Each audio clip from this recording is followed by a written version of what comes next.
Buenas tardes, Día Político por TSI. Don Pedro Barquero, un gusto tenerlo. Igual, Ramón, un gusto saludarte, un gusto saludar a Gilberto.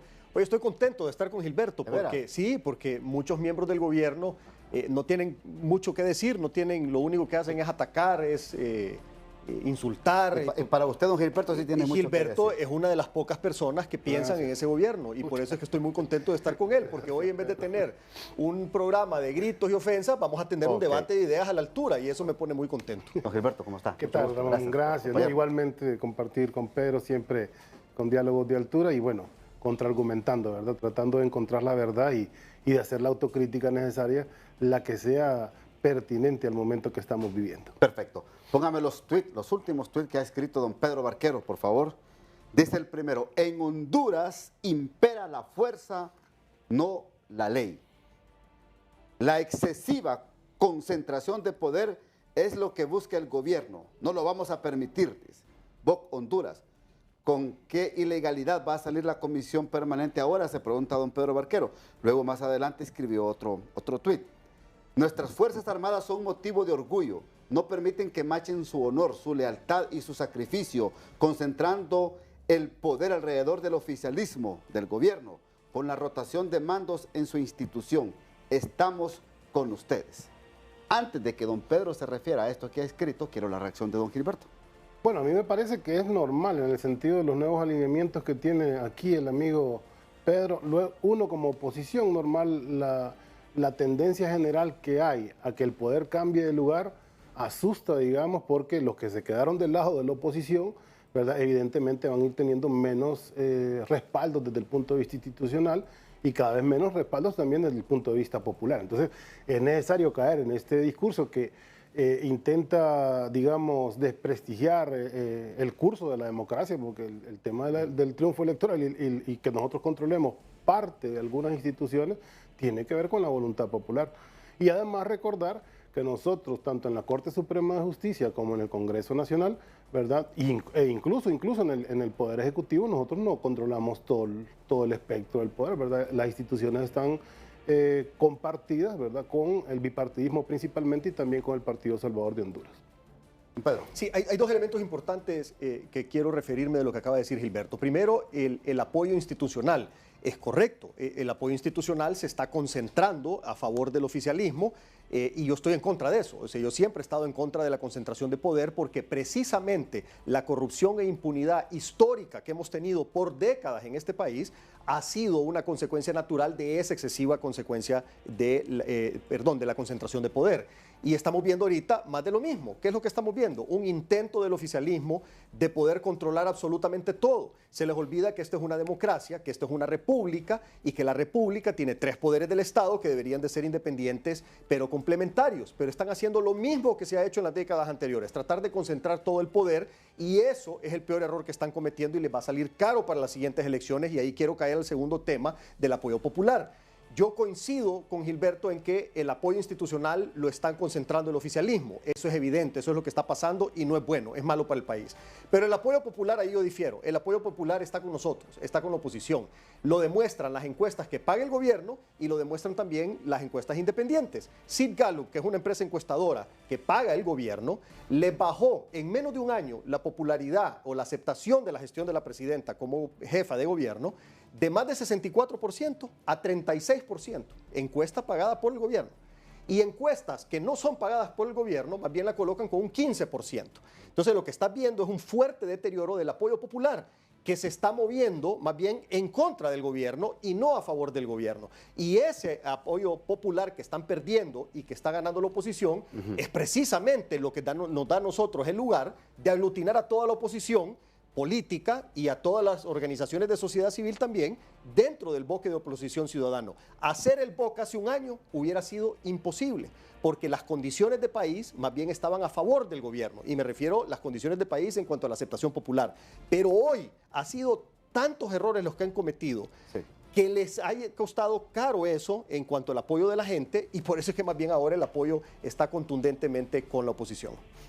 Eso pudo haber mermado bastante la popularidad, pero en general, digamos, seguimos viendo que cuando nosotros convocamos a la calle o cuando hacemos visitas directamente a la población, ahí está, vivo el partido, viva incluso la alianza, ¿verdad? Hay muchos sectores que no eran de Libre, que están también en apoyo al gobierno, y no creo, la verdad, que esta situación, digamos, de ataque a la presidenta Xiomara vaya a mermar el ritmo con el que nosotros estamos avanzando positivamente en el ejercicio del gobierno. Mira, yo pienso que todo se tiene que medir en función de resultados. Y el problema es que las intenciones no nos llevan a nadie. Mira, a nada, perdón. Yo hace mucho tiempo trabajé en un banco y en ese banco tenía un jefe, la oficina de él era fuera de Honduras, era un banco transnacional. Y él me decía, a inicios de año, cuando estábamos empezando a revisar las metas, me decía, Pedro, los esfuerzos van a ser agradecidos, pero los resultados son recompensados. Entonces, realmente los esfuerzos no valen de nada, lo que importa son los resultados y lamentablemente este gobierno está teniendo malos resultados. El tema macroeconómico, la estabilidad macroeconómica la hemos tenido siempre, o sea, este gobierno se siente orgulloso por la estabilidad macroeconómica, al igual que el gobierno anterior también se sentía orgulloso de la estabilidad macroeconómica, pero esa estabilidad macroeconómica no le representa ningún beneficio a la población, ni antes ni ahora. Y el problema es que inclusive a la población hoy le está generando menos. O sea, por las malas decisiones, por las malas estrategias, por las malas comunicaciones y por las malas políticas públicas del gobierno, estamos perdiendo miles, decenas de miles de fuentes de empleo. Solo en la industria de la maquila ya hemos perdido casi 40.000 fuentes de empleo, muchas de las cuales son por las malas decisiones del gobierno. Hay una parte que es porque se cayó la demanda en Estados Unidos, pero otra parte muy fuerte es porque hay un pequeño grupo de radicales dentro del gobierno que se ha dedicado a atacar a la empresa privada, a montar campañas de odio en contra de la empresa privada. Entonces quieren ponerse a pelear con el capital y el capital es el que le da el trabajo a la gente. Entonces, ¿qué vamos a hacer? ¿Le vamos a resolver el problema de pobreza a la gente o no? Porque para resolverle el problema de pobreza a la gente, la única manera es dándole trabajo y la única manera es a través de la empresa privada. Otro tema importante también. Sí. El resultado de todo esto lo podés medir con la migración. Todos los países del mundo, yo te los puedo dividir en dos grupos. Los países que lo hacen bien y atraen migrantes y los países que lo hacen mal y provocan migración.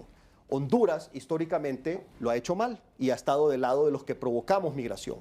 Pero hoy la migración está aumentando un 34%.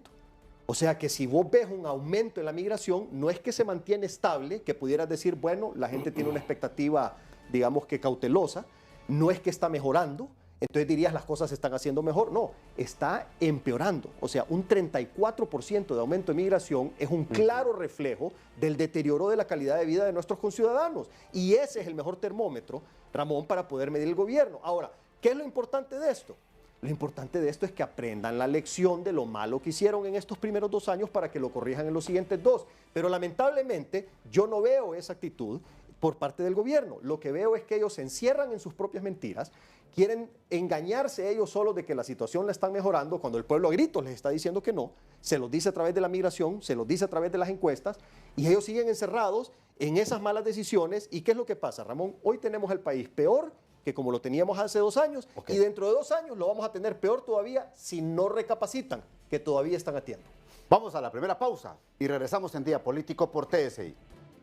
Dijo don Pedro Barquero, si sigue el gobierno con las mismas políticas, con las mismas acciones, algunos tan funcionarios también, que dice don Pedro, son radicales en sus pensamientos de una pelea constante con el inversionista en Honduras, tendremos una versión del país más difícil de la que tenemos en la actualidad en los próximos 2 años, don Gilberto. Bueno, mira, primero yo creo que hay que categorizar la crisis desde el punto de vista global, en general de Occidente, ¿no? Occidente tiene una crisis económica sumamente fuerte.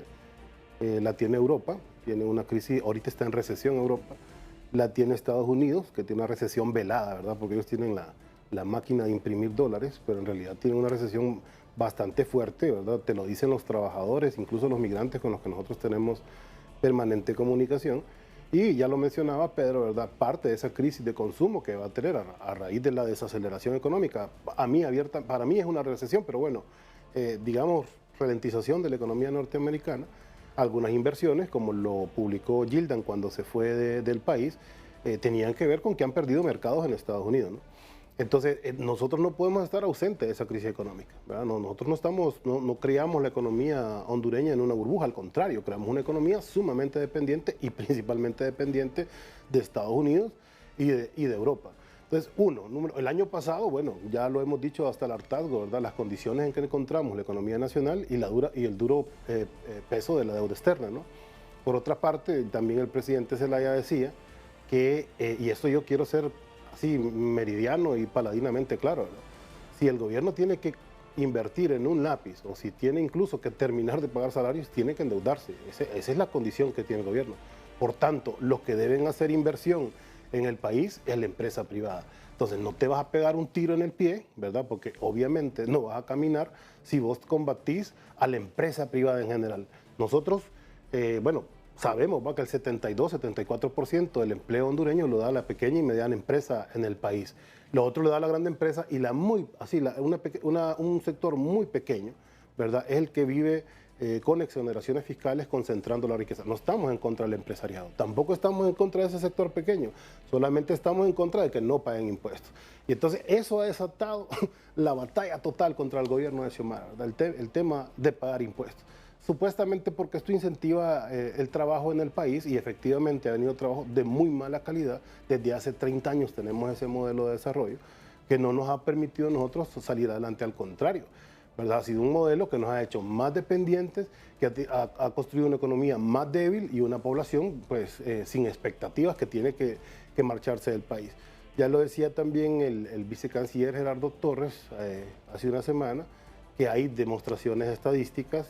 Yo creo que voy a tener que escribir un artículo para demostrarlo, ¿verdad? Que las proyecciones de migración efectivamente han disminuido porque han tenido diversos picos, sobre todo después de la pandemia. Entonces, yo no siento que ese sea el argumento, ¿verdad?, con el que podemos medir la crisis que vivimos, la crisis económica que vivimos, que es regional, como he dicho, y principalmente también del país, en el sentido de la estructura económica que tiene y que estamos tratando de cambiar.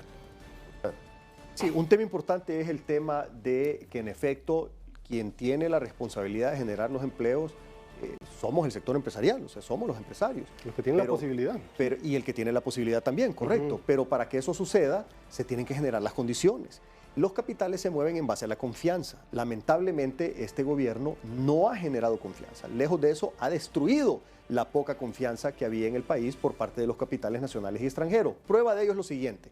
El año pasado se generó una gran expectativa positiva con el triunfo de la presidenta Xiomara Castro. Y el año pasado tuvimos un crecimiento en la inversión extranjera directa. La inversión extranjera directa creció casi un 11%.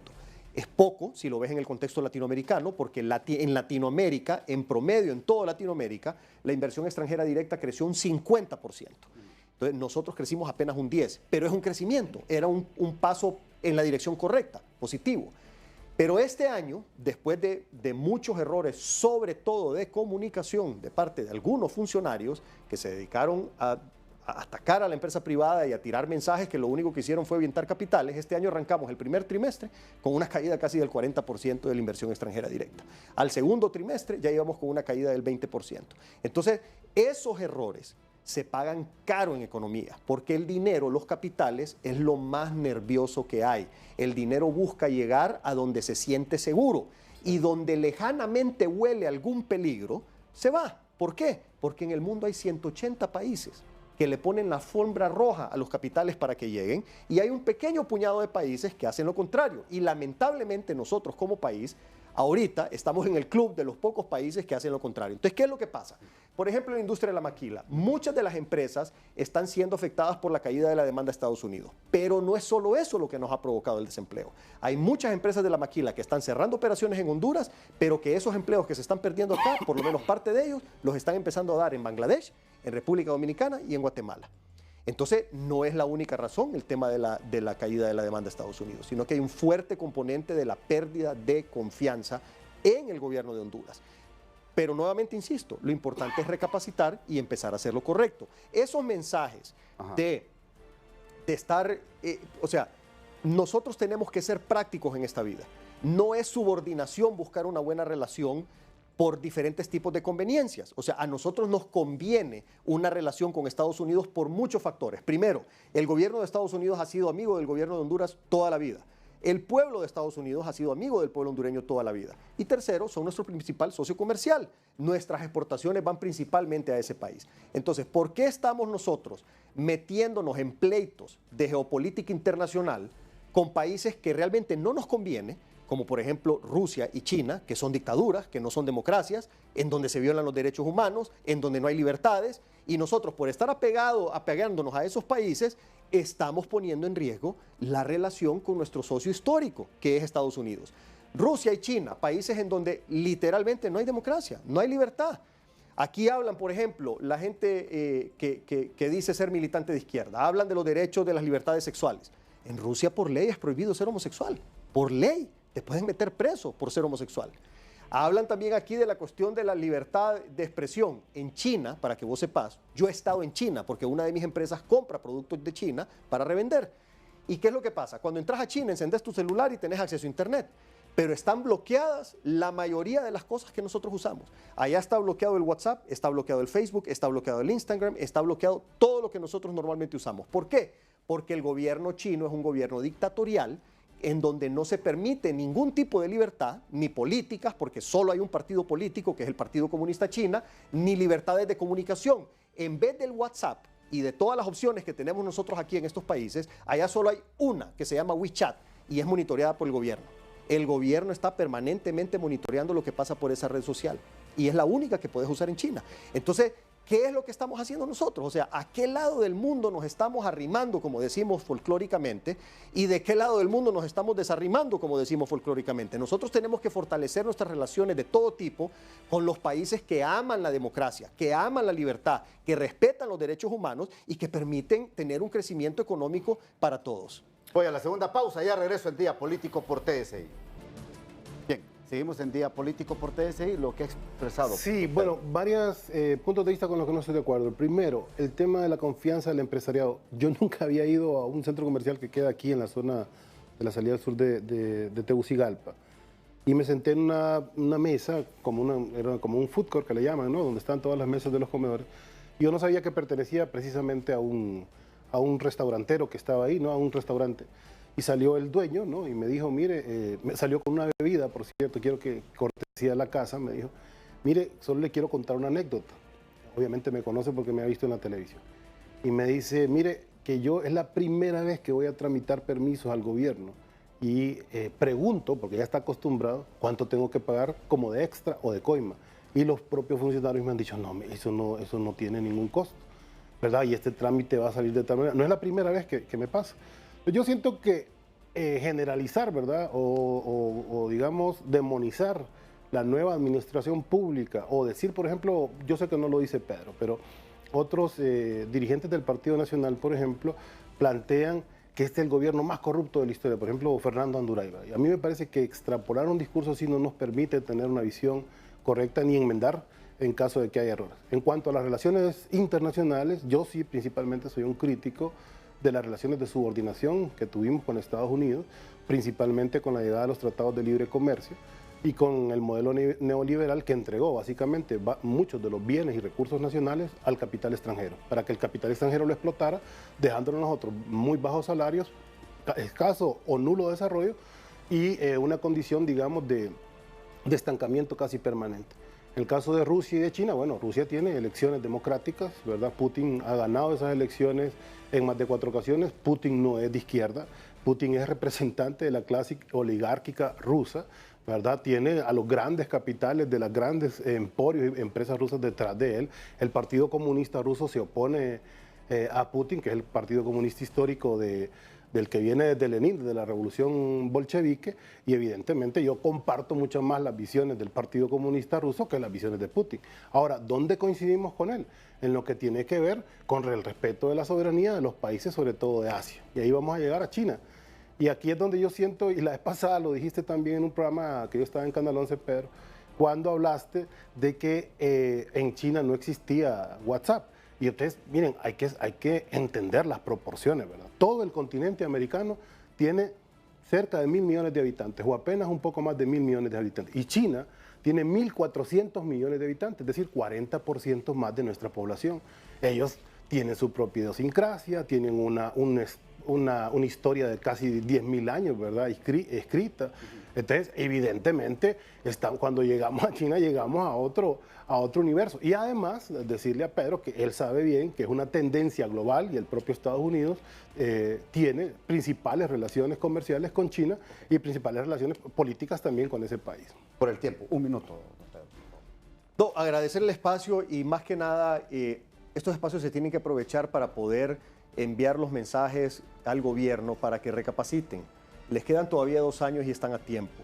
Yo cuando salí del gobierno dejé muchas recomendaciones, no solo mías, sino que recomendaciones que yo recogía de muchos lados. Inclusive una vez yo le pedí a Gilberto que nos reuniéramos, nos reunimos en un café y le manifesté mi interés de que realmente lo que teníamos que hacer era ayudar al gobierno para que mejore la economía. Lamentablemente se han cerrado en un círculo que no dejan entrar ninguna idea y están tomando malas decisiones y nos están llevando por el camino equivocado. Así es que yo espero que reflexionen y que recapaciten porque todavía les quedan 2 años para hacer cosas buenas por el pueblo hondureño. Gracias, Bendiciones. Pedro. Muy amable. Gracias. Gracias, Gilberto.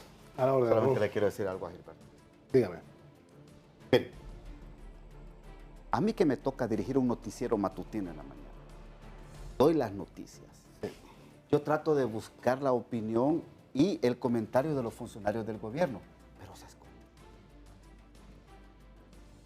Cuando hay que buscar la versión pública, Gilberto, Búsqueme. se esconden. Se esconden. Búsqueme, yo le puedo contactar. Se esconden. Sí. Cuando se tiene que hablar de tema de salud, el único ministro que contesta, y lo digo aquí públicamente, es el ministro Esponda y el ministro del FIS. Y a veces el ministro de la CID. Hay otros funcionarios del gobierno. Entonces, aquella mala percepción que se tiene, es que solo lo malo del gobierno se dice o se habla, yo creo que está muy, pero muy equivocada.